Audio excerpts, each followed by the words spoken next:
ಹೋರಾಟವಾಗಬಹುದು ಮತ್ತೆ ಬೇರೆ ರೀತಿಯಾದ ಪ್ರಕರಣಗಳಾಗಿದ್ರು ಕೂಡ ಏನೋ ಅವರ ಬೆಂಬಲಿಗರು ಮತ್ತೆ ಆಪ್ತರು ಎಲ್ಲರೂ ಕೂಡ ಮನೆಗೆ ಬಂದು ಸಾಂತ್ವನ ಅಂತ ಹೇಳುವಂತ ಕೆಲಸಗಳು ಕೂಡ ನಡೀತಾ ಇದೆ. ಆದ್ರೆ ಈ ಒಂದು ಪ್ರಜ್ವಲ್ ರೇವಣ್ಣ ಮಾಡಿರುವಂತ ಈ ಹೀನ ಕೃತ್ಯ ಹಿಂದೆ ಯಾರಿಗೂ ಕೂಡ ಅರಗಿಸ್ಕೊಳ್ಳಿಕ್ಕೆ ಆಗ್ತಾ ಇಲ್ಲ. ಯಾಕಂದ್ರೆ ಈ ಒಂದು ಕಲಿಯುಗದಲ್ಲಿ ನಾವು ಮಾಡಿದಂತ ಒಳ್ಳೇದು ನಮ್ಮನ್ನ ಕಾಪಾಡುತ್ತೆ, ಕೆಟ್ಟದು ಕಾಡುತ್ತೆ ಅನ್ನೋ ಹಾಗೆ ಪ್ರಜ್ವಲ್ ರೇವಣ್ಣ ಅವರಿಗೆ ಇವತ್ತಿನ ಶಿಕ್ಷೆ ಕೂಡ ಕಾರಣವಾಗುತ್ತೆ. ಆ ಒಂದು ಶಿಕ್ಷೆಯ ಪ್ರಮಾಣ ಇಡೀ ಅವರ ಕುಟುಂಬಕ್ಕೆ ಒಂದು ರೀತಿ ದಿಗ್ಭ್ರಮೆ ಉಂಟು ಮಾಡಿದೆ. ನಾನೀಗ ರೇವಣ್ಣ ಅವರ ಬಸವನಗುಡಿ ನಿವಾಸದ ಮುಂಭಾಗದಲ್ಲಿದ್ದೀನಿ. ನೀವು ನೋಡ್ತಾ ಇದ್ದೀರಾ, ಸಾಕಷ್ಟು ಈ ರೀತಿಯಾದ ಪ್ರಕರಣಗಳು ಯಾವ್ದಾದ್ರು ಒಂದು ಮಹತ್ವದ ತೀರ್ಪುಗಳು ಬಂದರೆ, ರಾಜಕಾರಣಿಗಳಾಗಬಹುದು, ವಿವಿಐಪಿಗಳ ತೀರ್ಪುಗಳು ಬಂದ ಸಂದರ್ಭದಲ್ಲಿ ಅವರ ಪರವಾಗಿ ಒಂದಷ್ಟು ಜನ ಮನೆಗೆ ಬಂದು ಸಾಂತ್ವನ ಅಂತ ಹೇಳುವಂತ ಕೆಲಸಗಳು, ಬೇರೆ ಬೇರೆ ರೀತಿಯವರ ಒಂದಷ್ಟು ಪ್ರತಿಭಟನೆಗಳು, ಬೇರೆ ಬೇರೆ ರೀತಿಯಾದ ಒಂದಷ್ಟು ಚಟುವಟಿಕೆಗಳು ನಿವಾಸದ ಮುಂಭಾಗದಲ್ಲಿ ನಡೀತಾ ಇತ್ತು. ಆದರೆ ಇವತ್ತಿನ ಪ್ರಜ್ವಲ್ ರೇವಣ್ಣನವರಿಗೆ ಒಂದು ತೀರ್ಪು ಏನು ಬಂದೆ, ಆ ಒಂದು ತೀರ್ಪು ಬಂದರೂ ಕೂಡ ಯಾವುದೇ ರೀತಿಯಾಗಿ ಯಾರು ಕೂಡ ಒಂದು ಇಲ್ಲಿ ಬಂದು ಸುಳಿತಾ ಇಲ್ಲ. ಅವರ ಮನೆಯವರ ಜೊತೆ ಮಾತಾಡುವಂತ ಪ್ರಯತ್ನವನ್ನು ಕೂಡ ಮಾಡ್ತಾ ಇಲ್ಲ.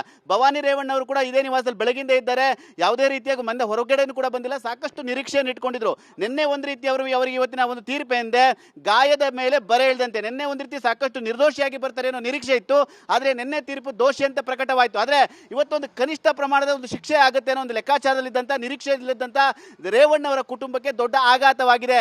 ಈ ಒಂದು ಶಿಕ್ಷೆ ಪ್ರಕಟದಿಂದ ಸಾಕಷ್ಟು ಆಘಾತಕ್ಕೆ, ಖಿನ್ನತೆಗೂ ಕೂಡ ಒಳಗಾಗಿದ್ದಾರೆ ಅನ್ನೋ ಮಾಹಿತಿ ಕೂಡ ಲಭ್ಯವಾಗಿದೆ.